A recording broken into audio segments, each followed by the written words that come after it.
Hi friends, welcome back to my YouTube channel.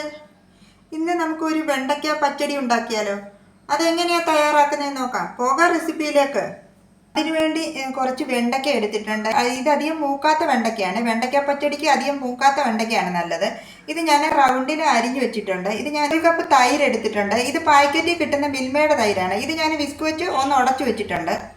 കുറച്ച് തേങ്ങയും 2 പച്ചമുളകും കൂടി എടുത്തിട്ടുണ്ട്. ആദ്യം ഈ വെണ്ടയ്ക്ക ഒന്ന് ഫ്രൈ ചെയ്തെടുക്കാമേ. ഇതിലേക്ക് ആവശ്യത്തിനുള്ള വെളിച്ചെണ്ണ ഒഴിച്ചു കൊടുക്കാമേ. വെണ്ടയ്ക്ക ഇട്ട് കൊടുക്കാമേ.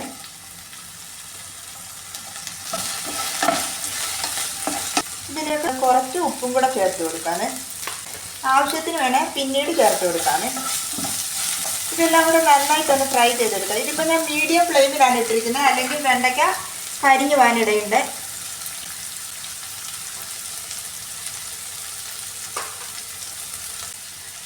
തേങ്ങ ഞാൻ ഇതിലേക്ക് ഇട്ട് കൊടുക്കുകയാണ്. 4 ടീസ്പൂൺ കടുകും കൂടെ ചേർത്ത് കൊടുക്കുകയാണ്. ഇനി ഇതിൽ വെള്ളം ഒട്ടും തന്നെ ചേർത്ത് കൊടുക്കരുത്. ഈ തൈര് ചേർത്ത് വേണം ഇത് അരച്ചെടുക്കാൻ. കുറച്ച് തൈര് ഇതിലേക്ക് ഇട്ട് കൊടുക്കുകയാണ്.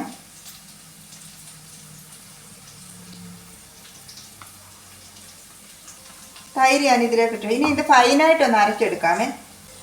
തേങ്ങ നല്ല ഫൈനായിട്ട് അരച്ചെടുത്തിട്ടുണ്ട്. വെണ്ടയ്ക്ക എല്ലാം ഒന്ന് ഫ്രൈ ആയിട്ടുണ്ട്. ഇത് മതിയെ. ഇനി ഞാൻ ഇതിൻ്റെ ഫ്ലെയിം ഓഫ് ചെയ്യാണ്. കൂടുതലായാൽ ഇത് കരിഞ്ഞു പോകും.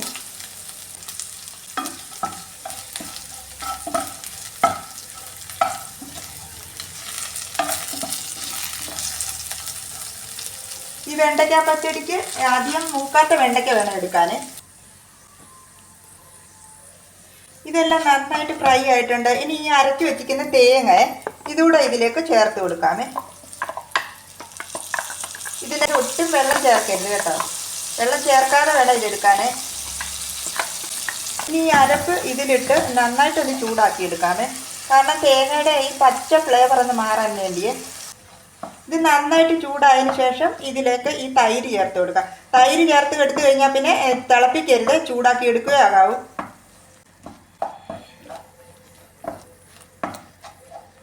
ഞാൻ ഏറ്റവും കുറഞ്ഞ തീയിലാണ് ഇട്ടിരിക്കുന്നത്. ഇനി തൈര് ചേർത്ത് കൊടുക്കാമേ.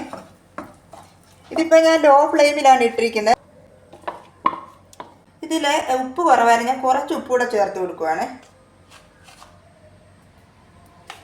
നന്നായിട്ടൊന്ന് ചൂടാക്കി എടുക്കാമേ. ചൂടാക്കി എടുക്കുകയാകാവൂ, തിളപ്പിക്കരുത്.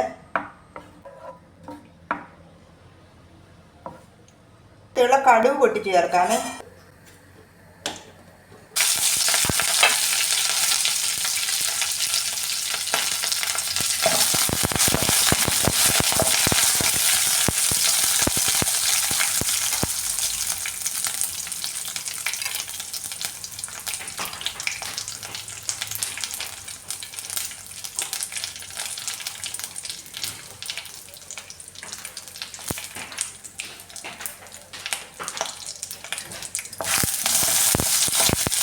കടുകെല്ലാം പൊട്ടി ഈ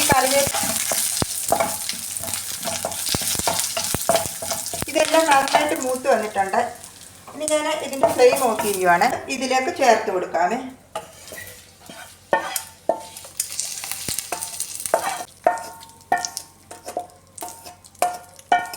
ഇതൊന്ന് മിക്സ് ചെയ്ത് കൊടുക്കാമേ.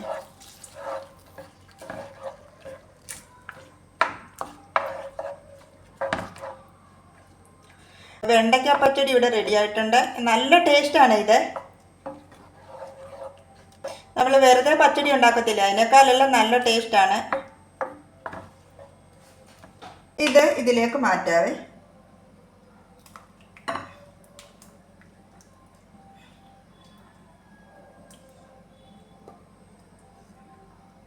വെണ്ടയ്ക്ക പച്ചടി ഇവിടെ റെഡി ആയിട്ടുണ്ട്. നല്ല സൂപ്പർ ടേസ്റ്റാണ് ഇത്. നിങ്ങൾ ഇതുപോലെ ഒന്ന് ട്രൈ ചെയ്ത് നോക്കുക. ട്രൈ ചെയ്ത് നോക്കിയിട്ട് ഫീഡ്ബാക്ക് അറിയിക്കാൻ മറക്കരുത്. എൻ്റെ വീഡിയോ ഇഷ്ടമായ പ്ലീസ് സബ്സ്ക്രൈബ് മൈ ചാനൽ. അടുത്ത വീഡിയോയിലൂടെ നമുക്ക് വീണ്ടും കാണാം. Thank you.